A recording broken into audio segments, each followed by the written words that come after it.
할렐루야. 네, 이 새벽에 나오신 여러분 위에 우리 주님의 축복과 은혜가 함께하기를 간절히 바랍니다. 자, 오늘은 자신의 온전함을 끝까지 주장하는 욥이란 제목으로 말씀 나누기를 원합니다. 이제 욥과 친구들의 변론은 이제 제일 마지막 단계에 와 있습니다. 그래서 오늘 본문은 세 친구에 대한 욥의 결론적인 항변 또 변론이라고 할 수 있습니다. 자, 욥은 이 욥기 27장에서 자신의 무죄를 계속해서 주장하고 있습니다. 그는 친구들과의 많은 변론 속에서도 친구들이 욥에게 하는 말은 너는 죄인이다. 고난을 당하는 것을 보면 모르느냐. 너의 자식들이 다 죽지 않았느냐.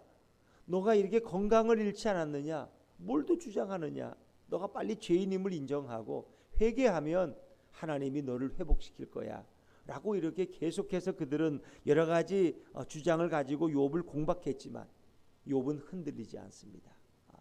내가 세상에 악인이 망하고 의인이 잘 되는 것 그거 맞아. 그러나 의인이 고난을 당하는 것은 어떻게 설명할래? 악인이 다 망하는 것 같지만 악인도 잘 되고 번성하는 것을 내가 봤는데 그것을 어떻게 설명할래? 하나님이 내게 고난을 주신 것은 맞아. 그러나 여기엔 하나님의 또 다른 섭리가 있음을 나는 알고 있기 때문에 나는 무조건 내가 죄 때문이라고 나의 죄를 때문에 하나님이 나를 이렇게 심판하신다고 나는 그렇게 말할 수가 없어. 끝까지 욥은 자신의 온전함과 순전함 그리고 결백을 친구들 앞에서 포기하지 않습니다. 1절부터 6절까지는 욥의 그 결백의 주장이 계속 나오면서 그 다음에 7절부터 12절까지는 이제 친구들 자신을 공박하는 친구들에 대한 욥의 변론이 또 소개되고 있습니다. 그리고 마지막 13절부터 마지막 부분은 이제 일반적인 악인들의 심판에 대해서 욥이 주장하는 그런 내용으로 되어 있습니다. 자, 우리 먼저 1절과 2절을 다시 한번 읽어봅니다. 1절과 2절입니다. 시작. 욥이 또 풍자하여 이르되 나의 정당함을 물리치신 하나님 나의 영혼을 괴롭게 하신 전능자의 사심을 두고 맹세하노니. 욥이 또 풍자하여, 이 풍자라는 말은 지금까지 사용하던 말은 아니에요. 근데 이제 이것을 옛날 성경에 보면 그가 비사하여 이르되, 근데 비유라는 어떤 격언이나 그래서 조금 다른 의미에서 그가 어떤 예를 들어서 또 다른 진리를 설명할 때 우리는 풍자라는 말을 사용합니다.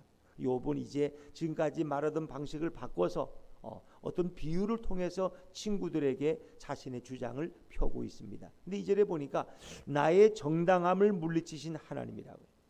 이것을 옛날 성경에는 나의 의를 빼앗으신 하나님이라고 표현합니다. 왜냐하면 나는 이런 고난을 받을 이유가 없는데 그런데 하나님이 나의 의로움을 걷어가셨다는 의미에서 왜 하나님이 나에게 왜 이런 고난을 주시느냐 하는 자신의 그 정당함을 끝까지 주장하는 의미에서 내 의를 빼앗으신 나의 정당함을 물리치신 하나님이라고 그렇게 표현합니다. 그리고 내 영혼을 괴롭게 하신 전능자의 사심을 두고 맹세하는. 지금 하나님은 욥의 영혼을 괴롭게 하시는 거예요. 그 이유를 분명히 모르겠어. 그러나 하나님은 분명 욥에게 이런 고난을 주고 계신 거예요. 그런데 욥은 오늘 그 하나님의 이름을 두고 맹세하면서 자신의 주장을 펴고 있습니다. 근데 그 주장이 어느 정도냐? 내가 숨이 끊어지기 전까지라도 나는 이 주장을 포기하지 않겠다는 겁니다. 이제 그 표현을 3절에 이렇게 욥이 설명하고 있습니다. 3절 한번 읽어보죠. 시작. 나의 호흡이 아직 내 속에 완전히 있고 하나님의 숨결이 아직도 내 코에 있느니라. 그러니까 이것은 내가 생명이 붙어 있는 한, 내 코의 숨결이 끊어지기 전까지도 나는 이 주장을 포기하지 않겠다는 겁니다. 친구들은 계속해서 욥에게 빨리 너의 죄를 인정하고 너가 죄인이라는 걸 고백하고 네 죄의 목록을 하나님 앞에 회개하고 그래야지 너가 용서받을 수 있어 그러는데 욥은 아닌 것입니다. 내가 죽으면 죽었지. 내가 이런 고난을 받을 이유가 없는데 나는 이런 죄를 진 적이 없는데 어떻게 이 죄를 인정할 수 있냐는 거예요. 나는 그럴 수 없다. 나의 결백함을 나는 끝까지 주장하겠다는 거예요. 여러분, 사람이 자기가 옳으면 끝까지 옳은 거예요. 법정에서 내가 불리하다고 해서 오히려 나는 맞아요, 나는 죄인이에요 라고 하고 풀려날 수가 없는 거예요. 그는 내가 숨이 붙어있는 한은 나는 나의 결백함을 하나님 앞에서나 사람 앞에서나 나는 포기하지 않겠다는 거예요. 그러니까 자신을 바라보는 욥. 여러분, 사람은 자기가 죄진 것에 대해서 자기가 알아요, 몰라요? 알지요. 물론 자기가 부지불식간에 죄가 아니라고 짓는 죄인데 나중에 생각해 보니까 그게 나의 죄였구나 라고 깨달을 수는 있어요. 사람은 자기 양심이라는 게 있어서 내가 이런 죄를 질 때는 그 양심이 자기를 고발하기 때문에 그걸 숨길 수가 없어요. 사람들 앞에서는 그렇지 않다고 포장할지 모르지만 자기 자신은 자기를 너무 잘 알아. 맞아, 내가 죄인이 맞지만 내가 창피해서 주장을 못하는 거야. 그런데 욥은 자신의 그 결백함을 너무나 분명하게 그는 확신하고 있다는 거예요. 그 내가 죄인이 아닌데 어떻게 죄를 고백하라고 너희가 말하느냐. 자, 우리 4절 말씀, 4절 한번 읽어보세요. 4절입니다. 시작. 결코 내 입술이 불의를 말하지 아니하며 내 혀가 거짓을 말하지 아니하리라. 이 얘기를 잘못 오해하면 안 돼. 어떤 주석가는, 설교자는 여기에다가 이 사람이 불의를 말하지 아니해야지 복을 받고 거짓을 말하지 않고 진실만 말해야지 하나님의 축복을 받는다고 말하는데 이건 그런 의미가 아니에요. 여기서 말하는 불의를 말하지 않겠다는 건 뭐예요? 내가 죄가 없음에도 내가 죄인이라고 말할 수가 없다는 거예요. 이게 불의예요. 자신은 죄가 없는데 맞아, 나 죄졌다고 이렇게 말하는 게 불의라는 거예요. 내 혀가 거짓을 말하지 아니하리라. 나는 지금 결백한데, 무지한데 내가 어떻게 내가 죄인이라고, 내가 이러이러한 죄를 져서 이 벌을 받는다고 그렇게 말할 수가 없다는 거예요. 욥에게는 그게 불의고 거짓이에요. 그러니까 법정에 서면은 증인은 진실만을 말해야 된다는 거예요. 내가 보았다, 보지 않았다. 저 사람이 이렇게 했다, 안 했다. 그걸 말해야 돼. 그런데 누군가를 돕기 위해서 진실이 아닌 것을 말하면 그것은 불의라는 거예요. 마치 그 법정에 선 증인과 같은 거예요. 욥은 끝까지 자신의 순전함, 자신의 온전함, 자신의 결백을 포기하지 않겠다는 거예요. 그러니까 친구들은 계속해서 지금까지 3장부터 27장까지 계속해서 너는 죄인이라고, 빨리 죄를 회개하고, 그런데 욥은 아니라는 거예요. 성경은 욥이 얼마나 순전하고 그가 죄악을 떠난 자라고 하나님을 경외하는 자라고 이미 하나님이 2번씩이나 말씀하고 있고 성경이 이미 그것을 증언하고 있습니다. 욥은 자신의 양심을 속일 수가 없어요. 나는 불의를 말하지 아니하고 거짓을 말하지 아니하니. 자, 5절 말씀입니다. 5절입니다. 5절 한번 읽어보죠. 시작. 나는 결코 너희를 옳다 하지 아니하겠고 내가 죽기 전에는 나의 온전함을 버리지 아니할 것이라. 어찌 보면 이게 신앙인의 고집이야. 나는 세상에서 돈 좀 벌 수 있다고 내 양심을 버리지 않겠다. 양심을 포기하지 않겠다. 나는 내가 믿는 하나님, 내가 의지하는 이 말씀 안에서 조금 더 나는 벗어나지 않겠다. 세상이 나를 다 99%가 너를 틀렸다고 말해도 나는 거기에 동조하지 않겠다. 나는 오직 예수 그리스도 진리의 길만을 바라보고 나아가겠다는 어떤 신앙인의 모습, 의연한 모습을 우리가 보는 것 같아요. 빌라도가 예수님께 뭐라 그랬어요? 너의 죄를 인정하라. 너가 잘못했다고 몇 마디만 하면 내가 봐주겠다. 너의 죄가 죽을 죄 아니야. 너의 죄는 어제 이동훈 채널 A 기자가 이렇게 무죄를 1심에서 선고받았어. 그런데 이제 판사가 하는 말이 당신이 이렇게 법의 심판을 받을 만한 그런 죄는 아니지만 그런 당신은 기자로서의 윤리를 어긴 것이다. 이제 거기에 대해서는 당신이 피할 수가 없다. 그런 말로 했는데 빌라도도 그렇잖아요. 예수님에 대해서 내가 보니 당신은 죽을 죄를 짓지 않았다. 적당히 잘 말만 하면 내가 당신을 풀어줄 수 있다. 그러나 예수님은 거기에 타협하지 않습니다. 왜? 아무리 봐도 이 예수라는 갈릴리에서 온 선지자는 좋은 일만 많이 했지 저 사두개인 바리새인 제사장들이 이렇게 고소하는 것처럼 무슨 십자가에 달려 죽을 그런 죄인이 아니야. 예수는 보니까 왜? 다 소문이 좋은 일만 했어. 이분은 저들이 시기해서 그러는 걸 알아. 빌라도도 근데 저 바라바는 진짜 나쁜 놈이야. 그렇게 물어보나 마나 뭐 바라바를 죽이고 예수를 놓아주라고 하겠지. 그래 빌라도는 자신이 있었어. 당신이 몇 마디만 인정하고 그러면 내가 잘 마무리해서 당신을 풀어주겠어. 그럼 예수님이 빌라도와 타협했어요? 안 했어. 예수님은 아닌 것은 아니라 그래. 오히려 그분은 말 같지 않은 것은 침묵을 지키셨어요. 질문. 결국 그래서 예수님은 십자가에 죽으시는 거예요. 욥에 대해서 친구들은 너가 적당히 죄인이라는 걸 인정하고 넘어가면 하나님도 봐줄 것이고 모든 것이 회복될 텐데 왜 이렇게 고집을 피우느냐. 그러나 욥은 아닌 것은 아니야. 진리가 아닌 것은 진리가 아니야. 진리가 아니면 그건 거짓이고 불이야. 그래서 5절에 나는 결코 너희를 옳다 하지 않겠다. 너희 말이 옳다고 나는 인정하지 않겠다. 친구들의 말은 뭐예요? 인과응보예요. 고난을 당한 자는 죄인이야. 그러니까 너도 고난을 당하니까 너도 죄인이야. 빨리 죄를 인정하고. 나는 너희의 말에 옳다고 동조할 수 없다. 내가 죽기 전에는 나의 온전함을 버리지 아니할 것이다. 나는 내 목숨이 살아있는 한은 나의 무죄함과 나의 결백함을 내가 주장할 것이다. 그 욥의 정말 하나님을 향한 그 온전한, 자신이 하나님 앞에 고난을 받기는 있는데 그 이유는 모르겠어. 그러나 하나님을 향한 내 온전한 양심을 내가 버릴 수 없다. 적당히 타협해서 살지 않겠다. 내가 죽으면 죽었지. 나의 결백을 나는 포기할 수 없다. 참 이 시대 진정한 그리스도인의 모습을 보는 것 같지 않습니까? 내가 죽으면 죽었지. 나는 세상과 타협하지 않아. 내가 죽으면 죽었지. 나는 거짓을 말할 수가 없어. 아닌 것은 아니고 긴 거는 기야. 예와 아니오를 나는 분명히 하겠다는. 어찌 보면 이것이 이 시대의 그리스도인들의 모습이 돼야 돼. 근데 그리스도인들이 적당히 살아가. 뭐 예와 아니오가 없어. 그냥 도움만 되면은 뭐 아닌 것도 그렇다고 그러고 또 자기한테 손해만 되면 또 진리도 아니라고 적당히 타협해버리고. 이거 그리스도인의 모습. 진리를 말하면서 적당히 세상의 눈을 속이고 이렇게 타협하고 뭐 그 정도는 해줄 수 있지 않느냐고. 그럼 우리가 이렇게 스스로가 법을 다 어겨버리면 뭐 하나님 앞에서 어떻게 하나님의 법을 지킨다고 말하시겠냐. 이 욥의 분연한 자세. 6절입니다. 6절 같이 읽죠. 6절 시작. 내가 내 공의를 굳게 잡고 놓지 아니하리니 내 마음이 나의 생애를 비웃지 아니하리라. 자, 시적인 표현이 조금 뭐 이해가 어려울 수도 있지만은 내가 내 공의를 굳게 잡는다는 것은 뭐예요?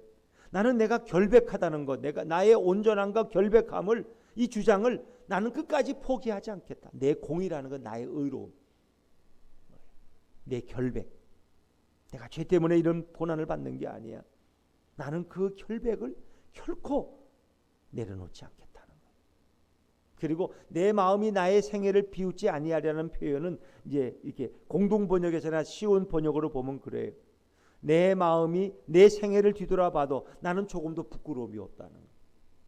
하늘을 우러러 한 점 부끄러움이 없다는 이육사의 시처럼 나는 하나님 앞에서 내 양심이 부끄럽게 살지 않겠다. 나는 내가 내 양심을 돌아봐도 하나님 앞에서 부끄러운 죄를 진 적이 없다는 거예요. 욥은 그것을 확신하고. 어찌 보면 자기 자신에 대한 무죄함의 확신이지만 어떤 진리에 대한, 하나님에 대한 확신. 오늘 이 시대에 어찌 보면 우리 그리스도인들이 코로나의 위협 속에서 이런저러한 여러 가지 많은 고난 속에서도 우리가 우리의 순전한 신앙을 지키는 이런 자세가 하나님 기뻐하는 모습이 아닐까요? 다니엘은 적당히 타협할 수 있었지만 그 간신배들이 다니엘을 사자굴에 집어넣기위해서 모함하기 위해서 갖은 거짓말로 왕을 설득하고 있다는 걸 알면서도 조금도 동요되지 않습니다. 그런 그날도 변함없이 예루살렘 쪽을 향해 창문을 열고 감사함으로 하나님께 기도하지 않습니까? 비록 이 기도가 자신을 사자굴의 죽음으로 몰아넣는 걸 알면서도 다니엘은 하나님을 향한 그 순전함을 포기하지 않습니다. 다니엘의 세 친구는 저 금신상 앞에 절 한번 꾹뻑하면은 출세길이 열리고 명예가 열리고 돈방석에 앉는데 그런 그렇게 하지 않습니다. 나는 비록 우리가 풀무불에 들어가 죽을지라도 우상에게는 절할 수 없다. 하나님은 그걸 보고 계세요? 안 보고 계세요? 보고 계시는. 왜? 그분은 살아계시니까. 그걸 보고 계시는. 코로나 가운데서 우리 얼마나 타협할 수 있어요? 아이 뭐 잘됐다, 뭐 예배 드리기 싫은데 또 비대면 예배고, 야 집에서 그냥 드린다 그러고 우리 또 몇 달 동안 또 집에서 쉬자, 뭐 그렇게 쉽게 넘어갈 수도 있어요. 그냥 그럼 그거 이 시대의 그리스도인들의 고백이냐는 거예요. 고백이냐. 네. 또 그렇게 뭐 법적으로 또 뭐 20명까지는 또 모여도 괜찮다고 그러고, 작은 교회들 또 영상 예배를 찍기 위해서 뭐 20명까지는 다 모여서 해도 또 그것은 다 법적으로 또 용리된다고 어제도 법관이 그렇게 판사가 그렇게 인용을 하더라고. 15명, 20명까지는 괜찮다. 영상 예배 찍기 위해서 그것은 괜찮다. 그런데도 우리는 또 뭐 자기 자신이 이유를 만들어내 가지고 또 그냥 집에서 편하게 예배드리고 또 놀러나 가고 그냥 그렇게 지내지 뭐. 코로나도 겁나는데 솔직히 또 사람 모이는 데 가지 말아야 돼. 그러면 자기는 백화점은 다 다니고 사람 모이는 데는 다 가면서도 교회는 가면 안 돼. 뭐 교회가 백화점보다 더 위험하나? 백화점이 더 위험하지. 사람들은 자기 이유에서 변명과 합리화를 가지고 정말 우리가 이 코로나 가운데서도 어떤 신앙이 정말 하나님을 사랑하고 예수님을 그 마음을 향한 그런 신앙의 모습 우리는 요백에서 발견하지. 어찌 보면 이것이 불의와 타협하지 않았던 예수님의 모습을 우리 요백에서도 발견할 수 있는. 자, 그러면서 이제 7절부터 12절까지는 욥을 향해서 비난하고 공박하는 친구들을 어쩌면 적대자라는 의미에서 이제 그들에 대한 이야기를 욥이 하고 있습니다. 자, 우리 7절 한번 읽으면 7절입니다. 시작. 나의 원수는 악인같이 되고 일어나 나를 치는 자는 불의한 자같이 되기를 원하노라. 어찌 보면 이게 정직하게 말하면 저주입니다. 자기를 계속 죄인으로 몰고 나가는 그 친구들에 대해서 오히려 저주의 기도를 하고 있는 거예요. 나의 원수는 그 친구들의 욥의 친구들. 욥을 죄인으로 몰고 가는 그 친구들. 하나님의 뜻도 전혀 알지 못하면서 자기들이 알고 있는 얄팍한 지식으로 모든 것을 판단해버리고 계속 욥을 공박하는 그들을 오히려 욥은 이제 원수라고 표현. 일어나 나를 치는 자는 불의한 자같이 되기를 원하노라. 8절에 불경건한 자가 이익을 얻었으나 하나님이 그의 영혼을 거두실 때에는 무슨 희망이 있으랴. 친구들이 셋이 의기투합해서 나를 이렇게 공격하고 마치 그들이 승리한 것 같지만 하나님이 그들의 영혼을 거둬가실 때 그들에게 무슨 희망이 있겠느냐. 환난이 그들에게 닥칠 텐데 하나님이 어찌 그들을 부르짖음을 들으시겠느냐. 10절에 그가 어찌 전능자를 기뻐하겠느냐. 항상 하나님께 부르짖겠느냐. 이 불경건한 자들, 불의한 자들은 하나님 앞에 기도하지 않죠. 결국 하나님을 잘 모르기 때문에. 자, 그러면서 이제 욥의 본심이 드러나는 말씀이 11절, 12절 말씀인데, 자 11절 말씀을 하면 친구들에 대해서 욥이 가진 솔직한 생각이 이겁니다. 11절입니다. 시작. 하나님의 솜씨를 내가 너희에게 가르칠 것이요 전능자에게 있는 것을 내가 숨기지 아니하리라. 하나님의 솜씨, 그 작은 입원이라고 되어 있죠. 성경에 보면 그것을 밑에 보면은 하나님의 손이라고 돼요. 손. 그러니까 하나님의 일하시는 섭리, 그게 하나님의 손길이야. 그러니까 욥에게 죄가 없는 욥에게 고난을 허락하시고 이런 섭리 가운데 이끄시는 하나님의 방법. 왜 의로운 자에게 하나님이 고난을 주시느냐? 그것을 내가 너희에게 오히려 가르쳐 주겠다는 거예요. 너희는 의인의 고난에 대해서 전혀 모른다는 거예요. 고난 당하면 다 죄인이고 악인이고, 고난이 없으면 그 의인이냐? 악인도 고난 없이 잘만 살다가 죽더라야. 그런데 내가 오히려 그 하나님의 깊은 고난의 신비를 내가 너희에게 가르쳐 주겠다. 오히려 이제 반대로 그 하나님이 일하시는 방법, 하나님이 의로운 자에게도 왜 고난을 주시는지 그 이유를 내가 너희에게 가르치겠다. 전능자에게 있는 것을 내가 숨기지 아니하리라.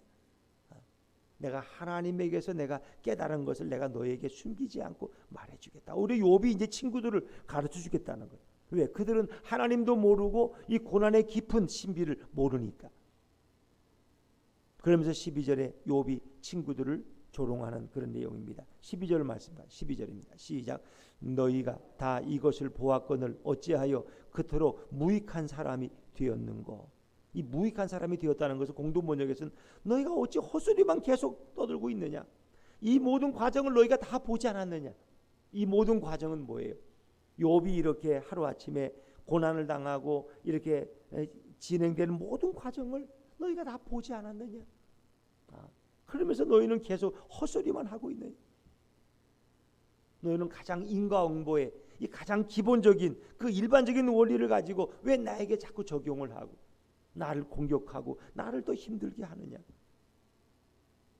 너희가 말하는 것은 내게 전혀 맞지 않은 헛소리고 허공의 소리에 불과하다. 왜? 욥은 이제 조금씩 깨달아가는 거예요. 하나님이 내게 왜 이런 고난을 주셨을까? 아무리 생각해도 나는 이런 죄를, 이런 고난을 받을, 나는 이런 죄를 진 적이 없는데 하나님이 왜 내게 이런 고난을 주실까?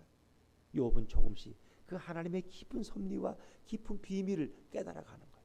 오히려 내가 너희들에게 하나님의 이 뜻을 내가 전해주겠다 하는 것입니다. 그리고 이제 13절부터 마지막 절까지는 악인들의 멸망입니다. 악인들이 어떻게 멸망해 가는가를 이제 욥이 악인의 운명을 설명하는 것인데, 이것은 욥이 이제 욥기서 중반부를 거치면서 욥이 깨닫는 것이 있어요. 물론 친구들이 말하는 인과응보의 원리, 일반적인 원리는 맞아요. 죄를 많이 진 악인이 고난을 당하고 악인이 망하고 의인이 흥하고 형통하고 잘 되는 거, 그 일반적인 원리야. 그러나 그런 가운데서도 욥은 의인의 고난을 깨닫는 거예요. 죄가 없는 의인도 이 땅에서 하나님이 허락하신 고난을 당하고, 그러나 하나님은 그 의인을 결코 버리지 아니하시고 포기하지 아니하시고 반드시 그를 회복시키시고 구원하신다는 사실을 욥이 확신하게 되었다는 거예요.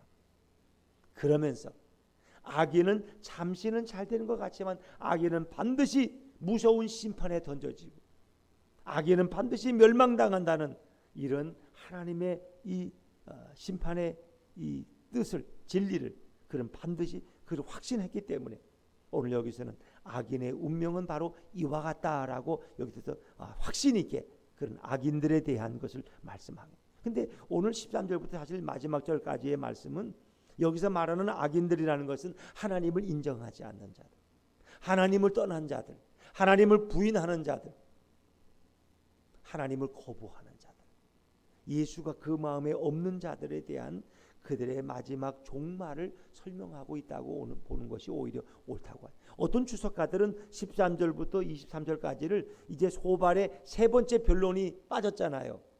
처음엔 엘리바스, 그다음에 빌닷, 소발. 그런데 소발은 세 번이 아니고 세 번, 두 번으로 끝나. 그러니까 어떤 학자들은 이것이 13절부터 마지막까지는 소발의 주장이 아니겠느냐 하는데 그것은 옳지 않다는 것입니다.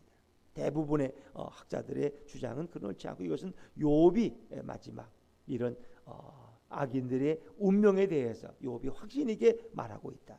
욥이 확신 있게 악인들의 운명을 말하는 것은 욥과 같은 이런 의인도 고난을 받고, 그러나 그 의인의 고난은 하나님이 기뻐하시고 오히려 그를 반드시 구원하신다는 것을 더 확신 있게 그가 깨달았기 때문에 악인의 종말에 대해서 말하고 있다고 그렇게 설명하고 있습니다. 자, 우리 13절부터 마지막 부분 필요한 부분만 좀 읽어보고 넘어가겠습니다.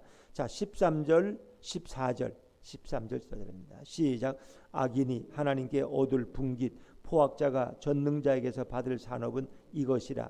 그의 자손은 번성하여도 칼을 위하며 그의 후손은 음식물로 배부르지 못할 것이며. 욥이 마지막에 또 주장하는 것은 악인, 포악한 자가 하나님께서 받을 보응인 이런 것이다. 그런데 사실 14절 15절 말씀은 악인은 그 자손이 재앙을 당한다는 거예요. 악인의 자손은, 그의 자손이라는 건 악인의 자손은 번성해도 칼을 위하며 결국 칼에 죽는다는 거예요. 그의 후손들은 음식물로 배부르지 못할 것이다.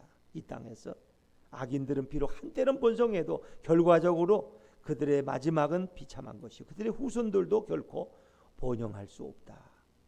특히 15절 말씀 제가 읽을게요. 그 남은 자들, 악인의 후손들은 죽음의 병이 돌 때, 이 죽음의 병은 바로 역병입니다. 역병, 코로나, 이 전염병, 이게 다 죽음의 병이에요. 병이 돌 때 묻히리니 그들의 과부들이 울지 못할 것이며, 그 재앙이 너무 급속간에 오기 때문에 너무 기가 막히고 망연자실해서 울 힘조차 없을 것이다. 왜? 너무나 엄청난 충격에 참 이 코로나라는 것은 정말 의인의 고난일까 이런 생각을 해봐요. 그건 욥이 당했던 이런 의인의 고난이 아닙니다. 코로나는 일반적으로 하나님을 거부하고 예수를 알지 못하는 전 인류에 대한 하나님의 경고입니다. 경고.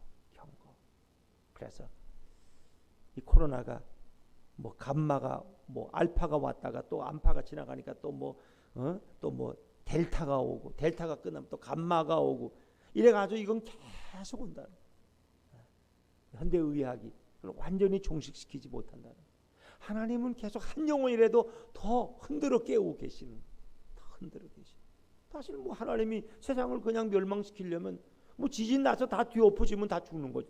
그러나 그 영혼들이 구원받지를 못한다는 거. 왜? 회개할 기회가 없어요. 그러니까 이런 코로나의 장기간의 이걸 고난 속에서 우리는 결국 깨어있는 자들은 어떻게 해야 돼요? 하나님께로 돌아가요. 예수께로 돌아가요. 예수께로. 하나님이 흔들어 깨우시는 마지막 은혜의 시간이 바로 어찌 보면 이런 시간들. 뭐 죽지도 않잖아. 또 뭐 잘 치료하면서 살잖아. 또 고통만 큰 것이지. 두려움만 큰 것이지. 그러니까 결국은 뭐예요? 하나님을 찾아야 된다. 하나님. 이 역병 가운데서 우리가 하나님이 우리를 마지막으로 부르고 계신다. 뭐 노아 홍수처럼 그냥 한꺼번에 홍수를 다 휩쓸어 가면 다 끝나는 거죠. 뭐 회개할 기회도 없죠. 순식간에. 그러나 하나님은 코로나를 통해서 인류를 부르고 있고 그 백성 택한 자들을 부르고 계신다. 그래서 어찌 보면 이 시대가 이 코로나의 시대가 우리가 깨어서 예배하고 기도하기에 제일 좋아. 왜? 우리는 이제 고난과 싸우고 있으니까. 대부분 뭐 무슨 코로나인데 어이구 예배를 드려 미쳤어 집에서 혼자 기도하고 이렇게 부르지만 어찌 보면 핍박이 심할 때 누가 교회 가서 예배 드리겠어? 죽을 텐데 가정이 망하는데. 그러나 그런 가운데서도 우리가 주님을 얼마나 뜨겁게 사랑하는지 주님에 대한 찬양과 주님에 대한 고백이 있을 때 그것이 정말 살아있는 신앙 그런 하나님의 사람들을 오늘 주님은 부르고 계시지 않겠습니까?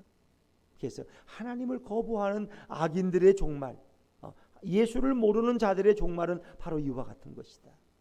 자, 16절 17절 말씀 같이 읽어볼까요? 16절 17절 시작. 그가 비록 은을 티끌같이 쌓고 의복을 진흙같이 준비할지라도 그가 준비한 것을 의인이 입을 것이요 그의 은은 죄 없는 자가 차지할 것이며 이 악인의 재물은 다 의인에게 돌아간다는 것. 그가 비록 은을 티끌같이 쌓아놔도 흙덩이같이 쌓아놓고 의복을 진흙같이 준비해도 그가 준비한 것은 다 의인이 입을 것이라는 거예요. 하나님을 모르고 예수를 모르는 사람들이 그렇게 수많은 것을 쌓아놔도 결국 자기의 것이 되지 못하고 후손에게 돌아가지 못하고 엉뚱한 사람의 손에 넘어간다는 거예요. 18절 그가 지은 집은 조매 집 같고 예수를 모르는 사람들이 지은 집은 거미줄 조매 집은 옛날 성에 보면 거미줄 같고 파수꾼이 지은 오두막 같을 것이다.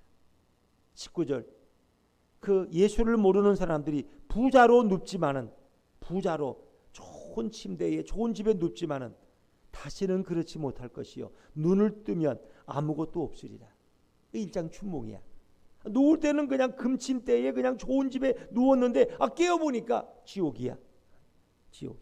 아무것도 없어. 그렇게 된다는 거예요. 사람들은 그 지나갈 헛된 일장춘몽과 같은 세상의 부와 세상의 명예와 세상의 쾌락을 쫓아서 오늘도 양심을 팔고 하나님을 버리고 예수를 모른다고 적당히 타협하지만 욥과 같은 신앙인 어찌 보면 이 코로나 시대에 주님은 찾고 계신다는 거예요. 그러니까 에레미야의 고백이 뭐예요? 에레미야에 보면 예루살렘 성이 망해갈 때 바벨론에 의해 침공을 당할 때 하나님은 거기서 의인 한 사람을 찾고 의인 한 사람만 있으면 의인 10명만 있으면 내가 이 성을 사할 것이다. 의인이 없다는 흔들어 깨우시는 거 잠자는 영혼들을 오늘도 이 코로나 시대에 하나님 우리를 단련시키고 계시고 흔들어 깨우고 있고 잠자는 영혼이 주님만을 바라보게 하고 주님만을 바라보고 뭐 장사하는 분들도 장사해서 돈 벌 생각은 다 포기하지 않았어요. 장사를 그만두지 못하니까 장사를 하는 거지. 이게 무슨 장사가 돼서 지금 장사를 하는 게 아니야. 요즘 DL 카페도 무슨 수입이 들어와서 그 문 열어놓고 있는 게 아니야. 그냥 닫을 수 없으니까 그냥 있는 거야 거기다. 그냥 좀 다 그래. 근데 하나님이 원하시는 게 뭐야? 깨달으라는 거야. 한 사람에게도 복음을 전할 수 있으면 전하고, 너의 영혼이 더 주님을 바라보고 앙망하라는 거야. 그러니까 이 시대가 바로 주님을 바라봐야 될 때. 예수를 모르는 자들에게는 뭐예요? 늘 공포가 물같이 홍수같이 임할 것이다. 우리 20절 말씀 한번 읽어. 20절입니다. 시작. 두려움이 물같이 그에게 닥칠 것이요 폭풍이 밤에 그를 앗아갈 것이며. 두려움, 이 죽음의 공포입니다. 죽음의 공포가 홍수같이 그에게 어느 날 닥칠 것이, 폭풍이 밤에 그를 앗아갈 것이다. 폭풍. 독일 같은 데는 역사 속에 그렇게 많은 홍수를 당한 적이 없다. 81명이 죽었는데 독일 같은 나라에서 그 홍수 앞에 어떻게 손쓸 수가 없는 거예요. 그렇게 발전한 나라에서 그냥 여지없이 그냥 당하는. 하나님이 치시는데 누가 당할 수가 있겠어요? 21절. 동풍이 그를 들어오리. 이 동풍은 아라비아 사막에서 불어오는 뜨거운 바람, 열풍이에요. 열풍이 불어오면 모든 곡식물이 다 죽어, 말라 죽어버려. 그리고 사람들은 건강을 해쳐서 다 노쇠해져요. 동풍이 그를 들어올리면 그는 사라질 것이며 그의 처소에서 그를 몰아내리라. 하나님이 한번 손을 드시면 거기 당해낼 죄가 없다는 것입니다. 결국 예수를 모르고 부인하는 자들은 하나님이 어떻게 22절 같이 읽어볼까요? 시작. 하나님은 그를 아끼지 아니하시고 던져버릴 것이니 그의 손에서 도망치려고 힘쓰리라. 하나님은 그를 더 이상 보호하지 아니하시고 멀리 던져버리신다. 23절 마지막 절 같이 읽습니다. 시작. 사람들은 그를 바라보며 손뼉치고 그의 처소에서 그를 비웃으리라. 예수를 부인하고 세상과 타협했던 이런 사람들은 결국 뭐예요? 마지막에 하나님의 심판으로 다 허물어지는데 오히려 사람들의 조롱을 받고 사람들이 그를 비웃을 것이다. 그러니까 이 시대는 지금 누구를 찾아야 돼요? 예수를 찾아야 돼요. 뭐 좀 더 보려고 해도 보는 게 아니야. 이 시대는 진짜 신앙이 바로 서야 돼. 하나님을 바로 의지해야 돼. 수입이 없어도 예수님만 바라보고 예수님만 의지하고 그분이 어떻게 일하시고 어떻게 나를 먹이시고 입히시는지 그것을 경험하고 간증하면서 주님만 바라보시다. 이 코로나라는 게 이게 그냥 이렇게 한번 오고 지나갈 게 아니라는 거 여러분 아시잖아요. 계속해서 결국 잠자는 영혼들을 흔들어 깨우시고 결국 예수님 그리고 가라지들을 다 결국은 집어던지게 하시고 알곡만을 하나님이 거두시기 위해서 채를 흔들어서 지금 단련을 주시잖아요. 이럴 때 우리는 예수께로 더 가까이 예수님만 바라보고 나아갈 때 주님께서 저와 여러분의 인생을 책임지고 인도하실 줄로 믿습니다. 오늘도 그 믿음을 가지고 오늘의 어려움을 극복하고 코로나 속에서도 하나님을 찬양하고 감사하는 거룩한 백성들 되시기를 주의 이름으로 축원합니다.